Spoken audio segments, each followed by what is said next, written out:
Hello guys, आज की class start हो रही है। सभी लोग हमारे चैनल को सब्सक्राइब करें। आज का टॉपिक है वाटर, जल। एक छोटे से टॉपिक को लेकर आज की क्लास स्टार्ट होती है, जल के बारे में। जैसे जानते हैं हम लोग कि जल एक रंगहीन,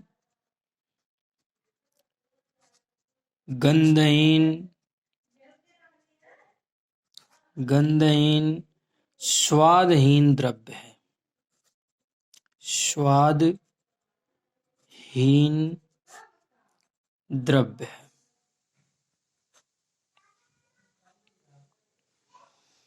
जल का कोई निश्चित आकार नहीं होता। कोई निश्चित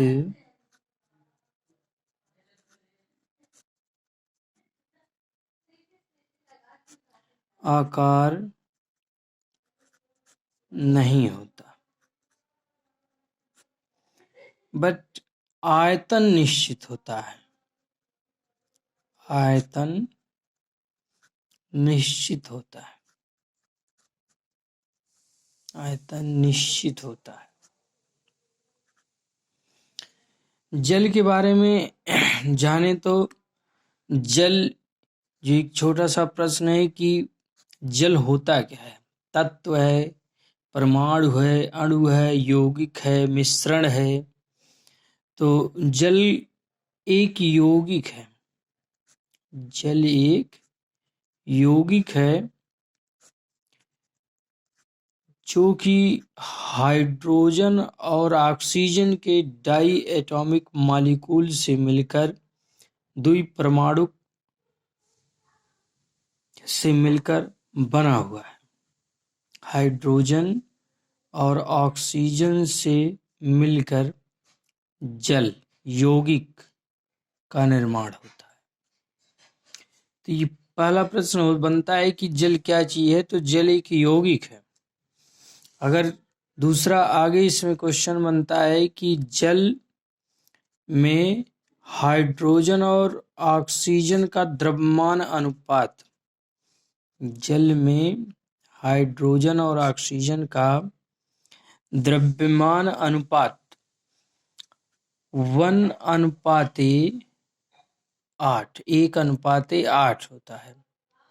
हाइड्रोजन ऑक्सीजन का, हाइड्रोजन 1 ग्राम है तो ऑक्सीजन जो होगा वो 8 ग्राम होगा। आयतन अनुपात जल में हाइड्रोजन ऑक्सीजन का आयतन अनुपात 2:1 है।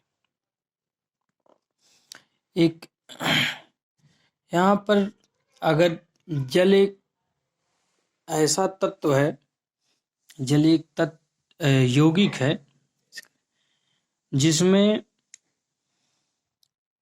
जो कि द्रव्य के तीनों अवस्थाओं में पाया जाता है। मतलब कि यदि जल को ठोस के रूप में, जल की 3 अवस्थाएं, द्रव्य की 3 अवस्थाएं, ठोस, द्रव, गैस। ठोस की 3 अवस्थाएं, द्रव्य की 3 अवस्थाएं, ठोस, द्रव, गैस। तो ठोस रूप में जल बर्फ के रूप में मिलता है।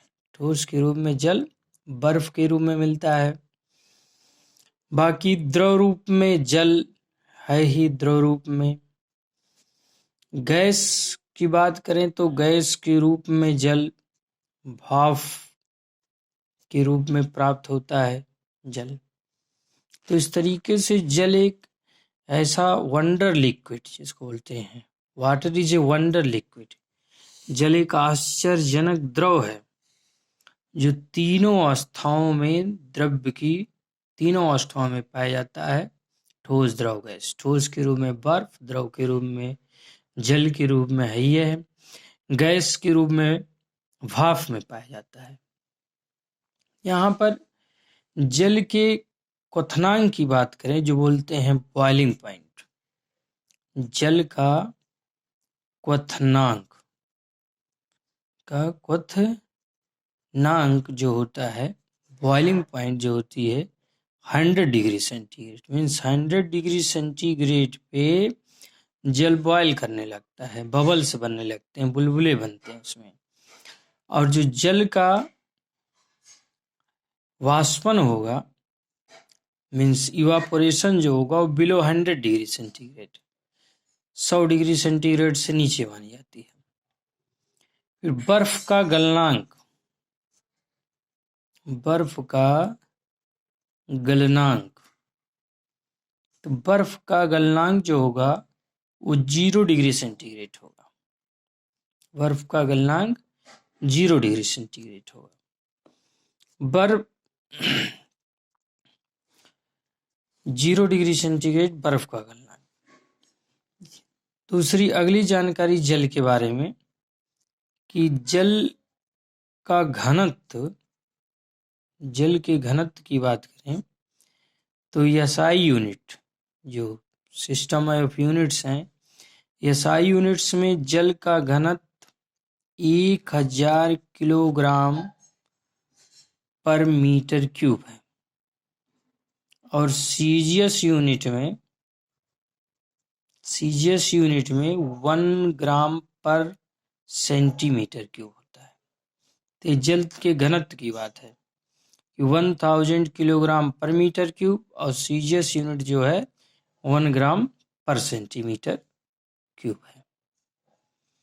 अब यहाँ वाटर को हम लोग, जल को दो तरीके से पहचानते हैं। जैसे कहते हैं वाटर, जल जो है एक सॉफ्ट वाटर है, हार्ड वाटर है, मीन्स मृदु जल है, कठोर जल है। जल क्या है? मृदु है, कठोर है। तो मृदु जल की जो पहचान होती है, साबुन के साथ आसानी से झाग बनाता है। साबुन से आसानी से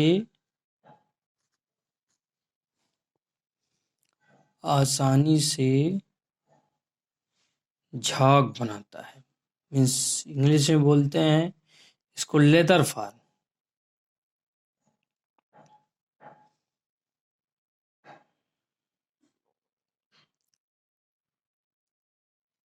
होता है क्या? मृदु जल साबुन से आसानी से झाग बनाता है, soft water. But hard water जो है साबुन से आसानी से झाग नहीं बनाता। साबुन से आसानी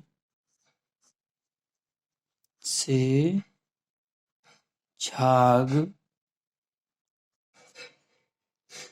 नहीं बनाता।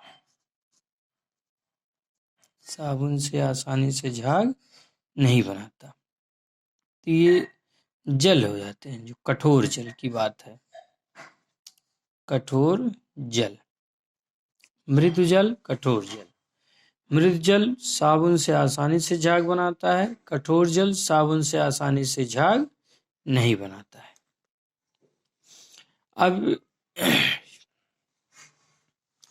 यहाँ जो जल की कठोरता है, जल की कठोरता, तो जल कठोर होने का कारण क्या है? जल की कठोरता, जल की कठोरता किसके कारण होता है? तो जल की कठोरता जल में घुले कैल्शियम या मैग्नीशियम, कैल्शियम या मैग्नीशियम के लवण के कारण होता है। कैल्शियम या मैग्नीशियम के लवण के जल में घुलने के कारण, जल में घुलने के कारण, में घुलने के कारण, कैल्शियम मैग्नीशियम के लवण के जल में घुलने के कारण जल की कठोरता है। ठीक। अब यहाँ जल की कठोरता, यहाँ जल की कठोरता के प्रकार की बात है कि जल की कठोरता कितने प्रकार के हैं। तो बोला गया दो, एक अस्थाई कठोरता एक क्या है, अस्थाई कठोरता।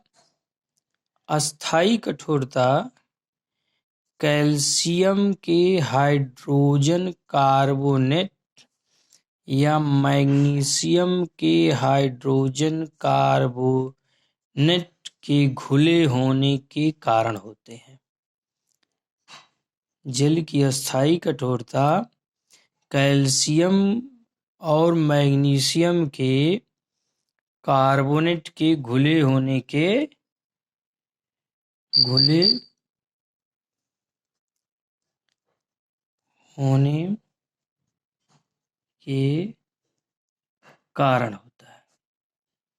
कारण होता है। कौन? अस्थाई कठोरता। अस्थाई कठोरता दूर कैसे होगी? अस्थाई कठोरता दूर कैसे किया जाएगा? तो दूर करने के उपाय हैं कि उबाल कर,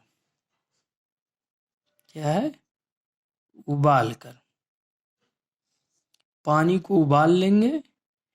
ठीक, पानी को उबाल करके जो है जल की अस्थाई कठोरता दूर की जा सकती है। दूसरा तरीका है चूना मिलाकर। दूसरा तरीका क्या है? चूना मिलाकर।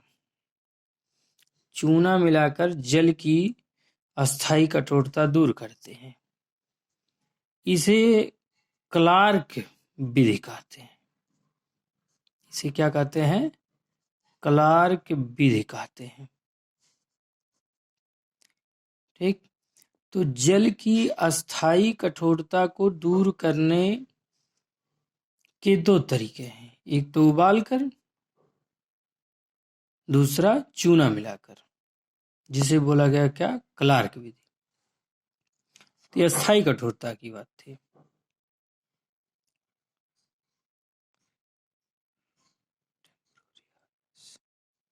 दूसरा नहीं, ये अस्थाई कठोरता है। दूसरा क्या है? अस्थाई कठोरता। अस्थाई कठोरता। अस्थाई कठोरता जल में कैल्शियम या फिर मैग्नीशियम के chloride, calcium chloride, magnesium chloride, calcium के सल्फेट, मैग्नीशियम के सल्फेट, कैल्शियम के सल्फेट, मैग्नीशियम के सल्फेट के घुले होने के कारण होता है, के घुले होने के कारण है। परमानेंट जो अस्थाई कठोरता है, इसको सोडियम कार्बोनेट धावन सोडा द्वारा, धावन सोडा द्वारा